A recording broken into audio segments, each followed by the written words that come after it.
দর্শক আপনাদের সবাইকে স্বাগতম জানাচ্ছি জাফলংয়ের এই সুন্দর একটি জায়গা থেকে। আমার পিছনেই দেখতে পাচ্ছেন সব মেঘালয় রাজ্যের, ইন্ডিয়ার মেঘালয়ের কি বিশাল সুবিশাল পাহাড়। এই পাশটায় আপনারা দেখতে পাচ্ছেন যে অনেকেই ইন্ডিয়া থেকে ট্যুরিস্টরা আসছেন, অনেক গাড়ি রাখা।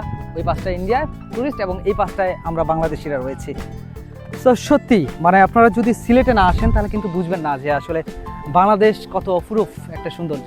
কক্সবাজার চট্টগ্রামের দিকে আলাদা সৌন্দর্য, সেদিকেও সৌন্দর্য, এবং সিলেটের এদিকের ব্যাপারটা একটু আলাদা। দুটাই সৌন্দর্য, প্রাকৃতিক সৌন্দর্য। বাট সাদা পাথর যদি দেখতে চান, সেই সাথে সাদা পাথরের সাথে যে পানির যে সংমিশ্রণ, অর্থাৎ পানি যে এত সুন্দর শীতল, সেটা কিন্তু এই জায়গায় না আসলে বুঝবেন না। এবং যেটা আমরা সবচেয়ে বেশি অনুধাবন করেছি সাদা পাথরে গিয়ে পানিটা এতটা স্বচ্ছ এবং সেই সাথে ঠান্ডা, সেটা বুঝতে পেরেছি। এবং সেই সাথে জাফলংও অনেক সুন্দর।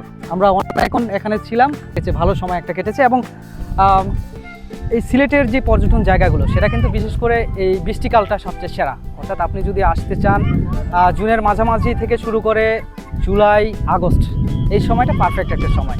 এবং দর্শক, যেই পাথরগুলো দেখতে পাচ্ছেন, এই পাথরগুলো কিন্তু শীতকালে অনেকেই তো দূর দূরান্ত থেকে আসেন। আমার অনেক বড় ভাইদেরকেও দেখি বা বন্ধুদেরকেও দেখি যারা শীতকালে আসেন, যেটা একেবারেই বোকামি একটা কাজ। শীতকালে আসলে আপনারা শুধু কিন্তু এই সাদা পাথরটাই দেখতে পারবেন, কিন্তু এখানকার যে একটা পূর্ণাঙ্গ রূপ বা আসল একটা চেহারা, সেটার জন্য কিন্তু আপনাকে এই সময়টা আসতে হবে, অর্থাৎ এই বর্ষাকালেই। তো দর্শক, আপনারা যারা এখনও আসেননি তারা আসতে পারেন। এবং সত্যি দারুণ একটা সময় কাটাতে একটা জায়গা।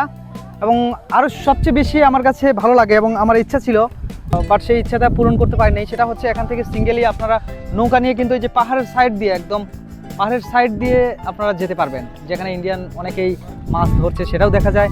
এবং পাহাড়ের সাইড দিয়ে যে পানিতে যে যাওয়ার যে ব্যাপারটা, সেটা কিন্তু আলাদা একটা ফিল, সত্যি অনেক দারুণ লাগে, যেটা এখানে না এসে মানে নিজের চোখে না দেখলে সেটা আসলে অনুধাবন করা যায় না।